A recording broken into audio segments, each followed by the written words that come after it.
اردو اخبار میں چھپا کہ مسلم سپاہیوں کے آگے آگے اونٹنیوں پر سبز پوش تھے۔ انگریز فوج پر پہلا حملہ گرمی نے اور کولرا نے کیا۔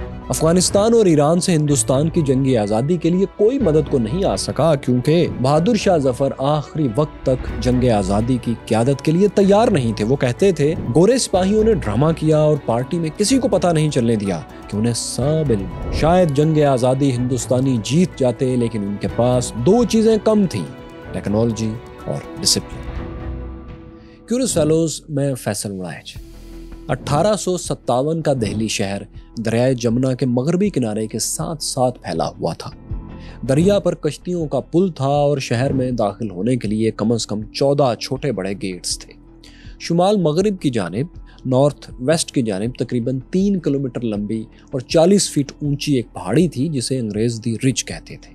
اس پر چند عمارتیں بنی تھیں جن میں ایک گنبد نما عمارت کو فلیگ سٹاف ٹاور کہا جاتا تھا۔ اسے انگریزوں نے اپنی فورسز کو ضروری سگنلز دینے کے لیے تعمیر کیا تھا۔ پہاڑی کے پیچھے انگریزوں کی فوجی چھاؤنی تھی جس میں کم از کم 3000 ہندوستانی سپاہی بھی تعینات تھے۔ یعنی دہلی شہر اور برٹش چھاؤنی کے درمیان یہ پہاڑی حائل تھی۔ یہ سارا منظر آپ نقشے پر بھی تفصیل سے دیکھ رہے ہیں۔ تو کیا تھا دوستوں کہ 11 مئی کو اسی دہلی شہر کے کنارے یعنی دریا کے پار میرٹھ میں انگریزوں کو قتل کرنے والے ہندوستانی سپاہی پہنچ گئے۔ انہوں نے دریائے جمنا کے مشرقی کنارے پر واقع ٹول ٹیکس آفس کو بھی آگ لگا دی اور وہاں موجود 2 انگریزوں کو بھی قتل کر دیا۔ اس کے بعد وہ کشتیوں کا پل پار کر کے شہر کی مشرقی دیوار کے نیچے پہنچ گئے۔ اس دوران لال قلعہ دہلی میں بہادر شاہ ظفر کو باغیوں کی آمد کی اطلاع بھی ہو گئی تھی۔ انہوں نے فوری طور پر شہر اور قلعے کے تمام دروازے بند کرنے کا حکم جاری کر دیا۔ اس کے علاوہ شہر کے انگریز افسروں کو بھی بغاوت کا اندازہ تو ہو چکا تھا، وہ بھی دروازے بند کرنے کے لیے دوڑ پڑے۔ شہر کا سب سے اہم دروازہ جو کشتیوں کے پل کے بالکل سامنے تھا وہ کلکتہ گیٹ کہلاتا تھا۔ انگریزوں نے اسے بند کر دیا، لاک کر دیا، لیکن شہر کے دوسرے دروازے بر وقت بند نہیں کیے جا سکے۔ ہندوستان کے باغی سپاہی شہر کے جنوبی سمت گئے اور وہاں موجود کھلے دروازوں سے اندر داخل ہو گئے۔ انہوں نے لال قلعہ کے قریب واقع دریا گنج کے علاقے پر دھاوا بول دیا۔ یہاں انگریزوں کی کئی حویلیاں تھیں جنہیں آگ لگا دی گئی۔ ایک ہندو چمن لال جو کہ کرسچن ہو گیا تھا اسے بھی گولی مار کر ان سپاہیوں نے قتل کر دیا۔ پھر یہ باغی سپاہی شہر کے مختلف علاقوں میں پھیل گئے اور دہلی کے عوام اور مقامی پولیس اہلکار بھی ان کے ساتھ گھل مل گئے۔ اس کے بعد پورے شہر میں انگریزوں کو مارنا شروع کر دیا گیا۔ دہلی میں اعلیٰ ترین برٹش عہدیدار کو ریزیڈنٹ کہتے تھے اور یہ عہدہ بغاوت کے وقت ایک انگریز سائمن فریزر کے پاس تھا۔ باغیوں نے سائمن فریزر اور لال قلعے کے British security incharge captain Douglas کو بھی قتل کر دیا۔ ان کے علاوہ بھی بڑی تعداد میں انگریز مرد، خواتین اور بچوں کو موت کے گھاٹ اتار دیا گیا۔ تاہم بہت سے گورے سویلینز اپنے ہندوستانی ہمدردوں کی مدد سے فرار ہونے میں بھی کامیاب ہو گئے۔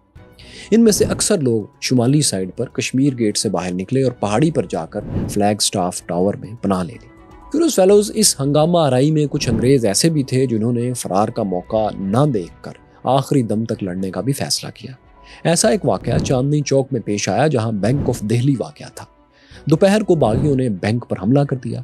اس کے انگریز مینیجر بریسفورڈ اپنی بیوی اور 5 بیٹیوں کے ساتھ بینک کی چھت پر چلے گئے۔ ان کے پاس ایک تلوار اور ایک نیزہ تھا۔ دونوں میاں بیوی چھت پر سیڑھیوں کے پاس کھڑے ہو گئے اور اوپر آنے والے حملہ آوروں کو ان ہتھیاروں سے پیچھے دھکیلنے کی کوشش کرتے رہے۔ تاہم باغی مختلف سمتوں سے چھت پر چڑھ آئے اور پوری فیملی کو موت کے گھاٹ اتار دیا گیا۔ کہا جاتا ہے کہ مسز بریسفورڈ نے مرنے سے پہلے اپنے نیزے سے کم از کم ایک حملہ آور کو ہلاک کر دیا تھا۔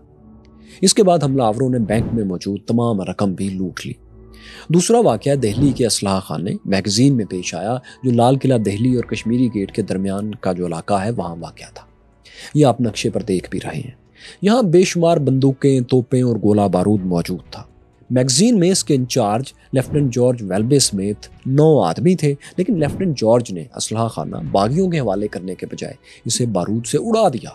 ایک خوفناک دھماکہ ہوا جس میں کم از کم 25 باغی اور 400 عام شہری جو وہاں موجود تھے مارے گئے، جبکہ انگریزوں کے صرف 3 آدمی ہلاک ہوئے۔ لیفٹیننٹ جارج اپنے باقی سپاہیوں کے ساتھ فرار ہو کر شہر سے نکل گئے۔ اگرچہ دھماکے سے ہتھیاروں کا زیادہ تر ذخیرہ تباہ ہو گیا تھا، پھر بھی بہت سی بندوقیں اور توپیں درست حالت میں باغیوں کے قبضے میں آ گئیں۔ اس کے علاوہ میگزین کے 2 دروازے محفوظ رہے جنہیں یادگار کے طور پر آج تک باقی رکھا گیا ہے۔ اس سارے ہنگامے میں صرف انگریز ہی نہیں بلکہ دہلی کے بہت سے شہری بھی نشانہ بنے تھے۔ کچھ فوجیوں نے شہر کے امیر تاجروں کی دکانوں اور گھروں میں بھی لوٹ مار کی۔ شہر میں ہونے والی ہنگامہ آرائی کی خبریں باہر برٹش چھاؤنی تک برابر پہنچ رہی تھیں۔ وہاں موجود ہندوستانی فورسز کو حملہ آوروں کے مقابلے پر بھیجا گیا تھا، لیکن یہ فوجی بھی ایک ایک کر کے باغیوں کے ساتھ ہی جا ملے۔ انگریزوں کے پاس اب ریٹریٹ کے علاوہ، پیچھے ہٹنے کے علاوہ کوئی آپشن نہیں تھی۔ انہوں نے فلیگ سٹاف ٹاور میں چھپے ہوئے سویلینز کو ساتھ لیا، انگریز سویلینز کو، اور بچے کھچے وفادار ہندوستانیوں کے ساتھ امبالہ کی طرف چلے گئے۔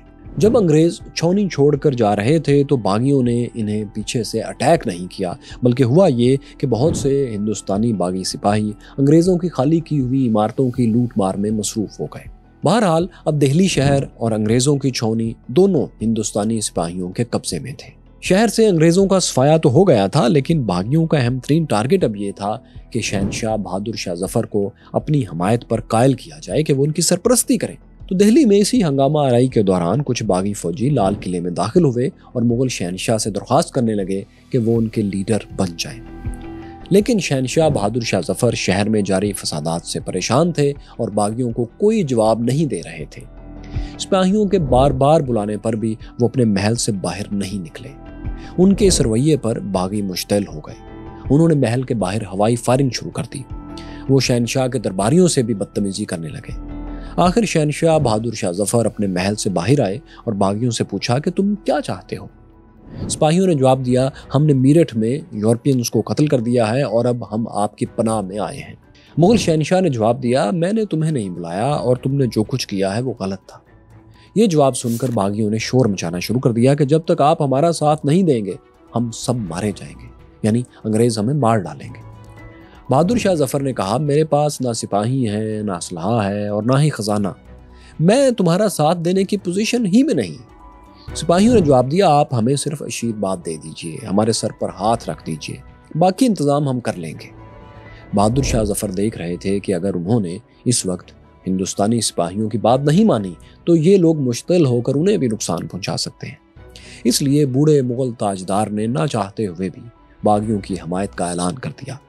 اس کے بعد وہ اپنے تخت پر بیٹھ گئے اور باغی لیڈرز نے باری باری آ کر ان کے سامنے سر جھکایا اور اپنی وفاداری کا یقین دلایا۔ اس طرح شہنشاہ بہادر شاہ ظفر کی آزاد حکومت کا اعلان ہو گیا اور سپاہیوں کی بغاوت باقاعدہ جنگ آزادی بن گئی۔ دوستو، دہلی کے واقعات سے کئی لوگوں کا یہ یقین پختہ ہو گیا کہ کمپنی سرکار کے خاتمے سے متعلق 100 سال کی جو مذہبی پیشگوئیاں تھیں وہ درست ہیں، یعنی وہ پیشگوئیاں جن میں بتایا گیا تھا کہ ایک صدی پوری ہونے پر انگریز راج ختم ہو جائے گا۔ دہلی کا ایک اخبار جس کا نام ہی اردو اخبار تھا، اس کے ایڈیٹر مولوی محمد باقر تھے، وہ تو اپنے اخبار میں اس لڑائی کو خوب مذہبی رنگ لگا کر پیش کر رہے تھے۔ انہوں نے کہا کہ کچھ لوگ قسمیں کھا کر کہہ رہے ہیں کہ جب مسلم سپاہی دہلی شہر میں داخل ہوئے تو ان کے آگے آگے اونٹنیوں پر سبز وردیوں والے سبز پوش بھی تھے، یعنی فرشتے تھے۔ پھر وہ اچانک غائب ہو گئے اور اس کے بعد فوجیوں نے انگریزوں کا خاتمہ کرنا شروع کر دیا۔ یعنی لوگوں کے خیال میں دہلی پر حملے کو فرشتوں نے لیڈ کیا تھا۔ ایسی بے سروپا افواہوں کی وجہ سے لوگ سمجھنے لگے کہ خدا اور بھگوان ان کے ساتھ ہیں، اس لیے دہلی فتح ہو ہی جائے گا۔ اب واقعہ یہ تھا کہ انگریز دہلی سے وقتی طور پر تو فرار ہو گئے تھے، لیکن وہ اچھی طرح جانتے تھے کہ دہلی پر دوبارہ قبضہ کیے بغیر وہ بغاوت کو مکمل طور پر کچل نہیں سکتے۔ اس لیے کمپنی سرکار کا پہلا ٹارگٹ یہی شہر بن گیا۔ تاہم دہلی پر دوبارہ قبضے کے لیے پہلے اس کے قریب واقع پنجاب کو بچایا جانا ضروری تھا، جہاں ایک اور بغاوت کی تیاریاں ہو رہی تھیں۔ لیکن ایک ٹیلی گرام نے ان تیاریوں پر پانی پھیر دیا۔ یہ بغاوت کیا تھی اور ٹیلی گرام کی کہانی کیا تھی؟ کیوریس فیلوز 19ویں صدی کے 19 سینچری کے پنجاب میں موجودہ انڈین پنجاب، ہریانہ، ہماچل پردیش، پاکستانی پنجاب اور موجودہ خیبر پختونخوا کا بڑا حصہ شامل تھا۔ یعنی پنجاب کی حدود افغانستان سے لے کر دہلی تک پھیلی ہوئی تھی۔ ہندوستان کے کسی بھی علاقے میں اگر انگریز فوج نے بغاوت کچلنی تھی تو اس کے آغاز کے لیے پنجاب کا خطہ بہترین تھا کہ اسے انگریز لانچنگ پیڈ بنا کر بغاوت کے خلاف ایکشن شروع کریں۔ لیکن مسئلہ یہ تھا کہ پنجاب میں بھی ایک بہت بڑی بغاوت کا منصوبہ بن رہا تھا۔ پنجاب میں موجود ہندوستانی سپاہی بھی یہاں کے دارالحکومت لاہور پر قبضے کی پلاننگ کر چکے تھے۔ اگر ان کا یہ منصوبہ کامیاب ہو جاتا تو صرف پنجاب ہی نہیں بلکہ پورے ہندوستان پر کمپنی سرکار کا اقتدار ڈاواں ڈول ہو جاتا۔ لیکن مسئلہ یہ تھا کہ یہاں کے پنجاب کے ہندوستانی فوجیوں کو دہلی میں ہونے والی بغاوت کی فوری اطلاع نہیں مل سکی، اس لیے وہ بروقت ہتھیار نہیں اٹھا سکے، ایکشن نہیں لے سکے۔ لیکن ان کے مقابلے میں انگریزوں کو یہ اطلاع فوری مل گئی، جس سے بازی ان کے حق میں پلٹ گئی۔ اس کی وجہ تھی جدید ترین ٹیکنالوجی، کمیونیکیشن سسٹم، ٹیلی گراف۔ انگریزوں نے ہندوستان کے تمام بڑے شہروں کو ٹیلی گراف کی لائنز کے ذریعے آپس میں جوڑ رکھا تھا، اسی لیے برٹش انڈیا میں ہونے والے ہر واقعے کی خبر انگریز افسروں کو عام ہندوستانیوں سے پہلے ہو جاتی تھی۔ 11 مئی کو بھی یہی ہوا۔ جب باغیوں نے دہلی پر چڑھائی کی تو انگریزوں نے پسپائی سے پہلے، پیچھے ہٹنے سے پہلے ایک ہنگامی تار امبالہ بھیج دیا تھا پنجاب میں۔ اس میں لکھا تھا کہ ہماری چھونی محاصرے میں ہے، باغیوں نے میرٹھ سے ہماری لائن آف کمیونیکیشن کاٹ دی ہے۔ ان کے مقابلے پر بھیجے گئے ہندوستانی سپاہیوں نے بھی کارروائی سے انکار کر دیا ہے، کئی افسر ہلاک اور زخمی ہو چکے ہیں۔ امبالہ والوں کو جب یہ ٹیلی گرام ملا تو انہوں نے اسے لاہور بھیج کر وہاں بھی برٹش اتھارٹیز کو انگریزوں کو الرٹ کر دیا۔ لاہور میں یہ پیغام سب سے پہلے judicial commissioner sir Robert Montgomery تک پہنچا۔ رابرٹ مونٹگمری یہ ٹیلی گرام پڑھ کر سوچ رہے تھے کہ لاہور میں بھی تو بغاوت ہو سکتی ہے اگر دہلی میں ہوئی ہے تو۔ انہوں نے اپنے جاسوسوں کو ایکٹیو کر دیا۔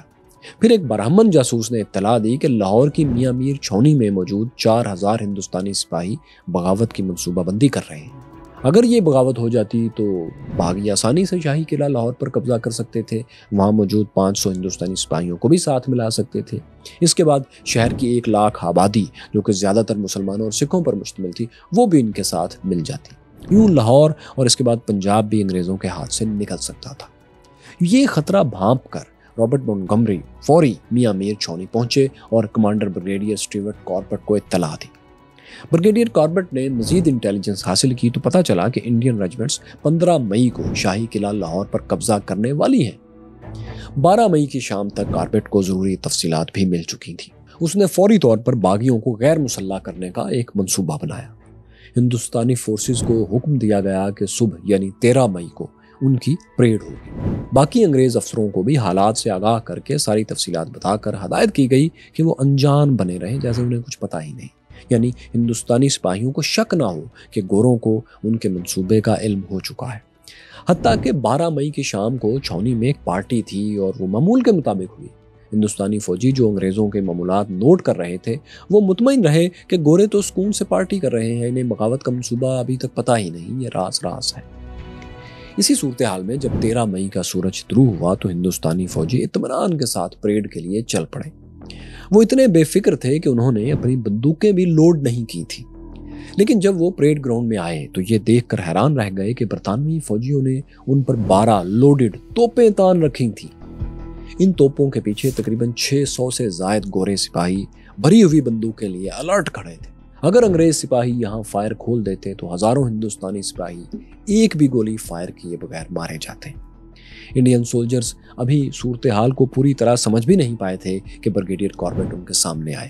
انہوں نے بڑے نرم انداز میں سپاہیوں سے کہا، تمہاری ریجمنٹس بہت شاندار ہیں اور میں تم سے بہت پیار کرتا ہوں۔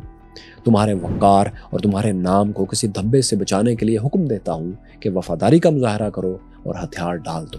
4000 ہندوستانی سپاہیوں نے ایک بھی گولی چلائے بغیر اپنے ہتھیار انگریزوں کے حوالے کر دیے۔ ان فوجیوں کو واپس بیرکس میں بھیجا گیا اور کڑا پہرا لگا دیا گیا۔ پھر لاہور قلعے میں جو تعینات 500 جوان تھے انہیں ڈس آرم کرنا بہت آسان ثابت ہوا۔ مطلب انگریزوں نے دہلی تو کھو دیا لیکن صرف 2 دن میں انہوں نے لاہور پر مضبوط کنٹرول حاصل کر لیا، یعنی اسے باغیوں کے ہاتھ میں جانے سے بچا لیا۔ پھر فیروز پور، مردان اور پشاور میں بھی بغاوت کی کوششیں آسانی سے ناکام بنا دی گئیں۔ یوں انگریزوں نے افغان بارڈر سے لے کر دہلی کے قریب تک کا علاقہ سیکیور کر لیا۔ اس کامیابی میں سب سے بڑا کردار سائنس کا تھا، ٹیکنالوجی کا تھا، یعنی ٹیلی گراف کا، جس سے انگلش امپائر ایک یونٹ بنی ہوئی تھی۔ لاہور کو سیکیور کرنے کے باوجود دوستو، برطانیہ کو ایک خطرہ ابھی تھا، وہ یہ کہ کہیں ایران اور افغانستان باغیوں کی حمایت میں ہندوستان پر چڑھائی نہ کرتے۔ اگر ایسا ہو جاتا تو سب سے پہلے پنجاب ہی ان کے نشانے پر آتا، کیونکہ اس کا بارڈر اس زمانے میں خیبر پاس پر براہ راست افغانستان سے ملتا تھا۔ اسی طرح ایرانی فوج بھی بلوچستان کے راستے پنجاب پر حملہ ور ہو سکتی تھی۔ لیکن مسئلہ یہ تھا کہ ایران اور افغانستان دونوں برطانیہ سے زیادہ ایک دوسرے کے دشمن تھے۔ کمپنی سرکار بھی ڈیوائیڈ اینڈ رول کے تحت ان کی دشمنی کا فائدہ اٹھایا کرتی تھی۔ ہندوستان میں جنگ آزادی شروع ہونے سے صرف ایک سال پہلے 1856 میں ایران نے افغان شہر ہرات پر قبضہ کر لیا تھا۔ اس پر برطانیہ افغانوں کی حمایت میں میدان میں کودا تھا۔ برٹش امپائر نے ایران کے خلاف باقاعدہ جنگ کر کے اسے ہرات سے نکل جانے پر مجبور کر دیا تھا۔ ایران اپنی شکست کے بعد دوبارہ پھر برطانیہ کے مقابلے پر نہیں آیا تھا اور 1857 میں بھی نیوٹرل ہی رہا تھا۔ دوسری طرف افغان امیر دوست محمد انگریزوں کے احسان مند ہو گئے تھے۔ کمپنی نے افغانوں کو 20,60,000 روپے اور 4,000 بندوقیں دے کر احسان کا دائرہ ہرات کو واپس لینے کے بعد اور بھی بڑھا دیا تھا۔ اسی لیے دوست محمد یعنی افغان حکمران انگریزوں کے گرویدہ تھے۔ انہوں نے جنوری 1857 میں کمپنی سرکار سے دوستی کا معاہدہ کر لیا تھا۔ افغان امیر نے اعلان کیا تھا کہ میں نے برطانیہ کے ساتھ نہ ختم ہونے والا اتحاد کر لیا ہے، اب جو بھی ہو میں مرتے دم تک اس پر قائم رہوں گا۔ یہی وجہ تھی کہ چند ماہ بعد جب جنگ آزادی شروع ہوئی تو افغان امیر نے ہندوستان پر حملہ نہیں کیا۔ یوں پنجاب ریجن سکیور رہا اور انگریزوں نے بے فکر ہو کر دہلی پر توجہ مرکوز کر دی۔ لیکن شدید موسم گرما اور بیماریوں نے انگریزوں پر پہلا وار کیا۔ دہلی پر حملے کی مہم کو برٹش جنرل آنسن لیڈ کر رہے تھے۔ وہ 15 مئی کو شملہ سے امبالہ پہنچے جہاں سے انہوں نے دہلی کی طرف سفر کرنا تھا۔ یہاں کم از کم 3,000 یورپین فوجی موجود تھے جنہیں دہلی فیلڈ فورس کا نام دیا گیا، لیکن یہ فورس دہلی پر قبضے کے لیے بہت کم تھی۔ اس کے علاوہ اس کے پاس ضروری سامان لے جانے کے لیے بار برداری والے جانور بھی نہیں تھے۔ مئی کا مہینہ ہونے کی وجہ سے پنجاب میں گرمی بھی انتہائی تھی اور اس نے سفر کو مزید مشکل بنا دیا تھا۔ لیکن انگریزوں پر جو سب سے بڑی آفت آئی وہ یہ تھی کہ ہیضے کی وبا پھیل گئی اور بہت سے انگریز فوجی اور ان کے اتحادی ہندوستانی فوجی ہلاک ہونے لگے۔ کئی روز تک دہلی فیلڈ فورس بیماری اور دیگر مسائل کی وجہ سے امبالہ ہی میں پھنسی رہی۔ 24 مئی کو جیسے تیسے یہ فوج روانہ ہو گئی، لیکن 3 دن بعد جب یہ کرنال پہنچی تو جنرل آنسن بھی ہیضے کے مرض میں مبتلا ہوئے اور 27 مئی کو چل بسے۔ اس کے بعد جنرل ہنری برنارڈ نے فوج کی کمان سنبھالی۔ اس کے ساتھ میرٹھ سے بھی کچھ انگریز دستے آ کر مل گئے اور یہ مجموعی فوج دہلی کی طرف روانہ ہو گئی۔ لیکن دہلی والے بھی غافل تھوڑا بیٹھے تھے۔ ہندوستانی فورسز نے انگریزوں سے نمٹنے کی پوری تیاری کر لی تھی۔ دراصل جنگ آزادی کو مغل شہنشاہ کی علامتی سرپرستی ملنے کے بعد ملک بھر سے ہزاروں ہندوستانی سپاہی دہلی میں جمع ہونے لگے تھے۔ ایک موقع پر ان کی تعداد 30,000 تک جا پہنچی تھی۔ ان کے مقابلے میں انگریز کی دہلی فیلڈ فورس ہندوستانی سپاہیوں کو ملا کر بھی 3 سے 4,000 کے درمیان بنتی تھی۔ یعنی دہلی میں موجود ہندوستانی فریڈم فائٹرز کی تعداد انگریزوں سے کم از کم بھی 10 گنا زیادہ تھی۔ بوڑھا شہنشاہ بہادر شاہ ظفر اس فورس کو صرف سرپرستی ہی دے سکتا تھا، لیڈ نہیں کر سکتا تھا۔ اس لیے ان کے 29 سالہ نوجوان بیٹے محمد ظاہر الدین جو مرزا مغل کہلاتے تھے، انہوں نے فوج کی کمان سنبھال لی۔ اس سیریز میں ہم انہیں مرزا مغل ہی کہیں گے۔ وہ ایک باصلاحیت کمانڈر اور ایڈمنسٹریٹر تھے۔ جنگ ختم ہونے تک مرزا مغل ہی دہلی کے فوجی اور حکومتی معاملات چلاتے رہے۔ انہوں نے شہر کا دفاع مضبوط کرنے کے لیے کاریگر بھی بھرتی کیے۔ ان کاریگروں نے دہلی کی دیواروں کو مضبوط بنایا، پھر دیواروں پر جگہ جگہ توپیں نصب کی گئیں۔ مرزا مغل کو جب انگریز فیلڈ فورس کی آمد کا علم ہوا تو انہوں نے انگریزوں کو دہلی سے دور شکست دینے کا ایک منصوبہ بنایا۔ انہوں نے شہر کے شمال میں نارتھ میں تقریباً 8 کلومیٹر دور ایک پرانی مغل سرائے جسے بدلی کی سرائے کہتے تھے، اسے ڈیفنس کے لیے چنا۔ اس جگہ کے دونوں اطراف دلدل تھی، درمیان میں ایک تنگ راستہ تھا جس کے ساتھ ایک گاؤں تھا اور ایک سرائے بنی ہوئی تھی۔ ایک مغل شہزادے مرزا خضر سلطان کی کمان میں ہندوستانی فوج کے کچھ دستوں نے اس راستے اور سرائے میں پوزیشن سنبھال لی۔ اس جگہ 30 توپیں بھی نصب کر دی گئیں۔ 8 جون کو انگریز کی دہلی فیلڈ فورس اس پوزیشن پر پہنچ گئی اور جنگ باقاعدہ شروع ہوئی۔ پہلے دونوں طرف سے توپ خانے نے فائر کھولا، لیکن اس میں ہندوستانیوں کا پلڑا بھاری رہا۔ ان کی شدید بمباری سے بہت سے انگریز مارے گئے۔ آخر یہ ہوا کہ برٹش پیدل اور گھوڑ سوار دستوں نے براہ راست دھاوا بول دیا، توپ خانے کی لڑائی تھم گئی۔ ان کے کچھ دستے ہندوستانی پوزیشنز کے گرد چکر کاٹ کر مختلف اطراف سے حملہ آور ہوئے۔ انڈین سولجرز تعداد میں انگریزوں سے بہت زیادہ تھے، لیکن مسئلہ یہ تھا کہ ان میں وہ ڈسپلن باقی ہی نہیں رہا تھا جو انگریز سرکار کے انڈر لڑتے ہوئے ان میں ہوا کرتا تھا۔ دوسری طرف انگریز کی دہلی فیلڈ فورس جو زیادہ تر انگریز سپاہیوں پر مشتمل تھی، اس کا ڈسپلن بہترین تھا، ملٹری لیول کا تھا۔ برٹش سولجرز میرٹھ اور دہلی میں اپنے ہم وطنوں کی موت کا انتقام بھی چاہتے تھے۔ بدلے کی خواہش نے انہیں وقتی طور پر بہت مشتعل اور بہادر بھی بنا دیا تھا اور ان کے حملوں سے ہندوستانیوں کو بھاری نقصان پہنچنے لگا تھا۔ یہ دیکھ کر مغل کمانڈر مرزا خضر سلطان نے پیچھے ہٹنے کا ارادہ کر لیا۔ انہوں نے اپنے ساتھیوں سے کہا، میں دہلی سے مزید توپیں اور اسلحہ لینے جا رہا ہوں۔ اس کے بعد وہ گھوڑا بھگاتے ہوئے شہر کی طرف فرار ہو گئے۔ ان کے میدان چھوڑتے ہی باقی ہندوستانی فوج بھی بھاگ نکلی اور اس نے دہلی پہنچ کر دم لیا۔ انگریزوں نے باغیوں کا اسلحہ اور توپیں قبضے میں لی اور آگے بڑھنا شروع کیا۔ کچھ دیر میں انہوں نے شہر کے قریب برٹش چھاؤنی اور اس کے آگے ریچ یعنی پہاڑی پر بھی قبضہ جما لیا، یعنی دہلی شمال کی طرف سے محاصرے میں آ گیا تھا۔ انگریزوں نے پہاڑی پر توپیں نصب کر دی اور وہاں سے شہر پر گولہ باری شروع کر دی۔ دوستو، انگریزوں کو ہندوستانیوں کی بغاوت کچلنے کے سلسلے میں یہ پہلی ایک اچھی کامیابی تو مل گئی تھی، لیکن ان کی فورسز کی تعداد اتنی کم تھی کہ یہ تعداد دہلی پر قبضے کے لیے ناکافی تھی۔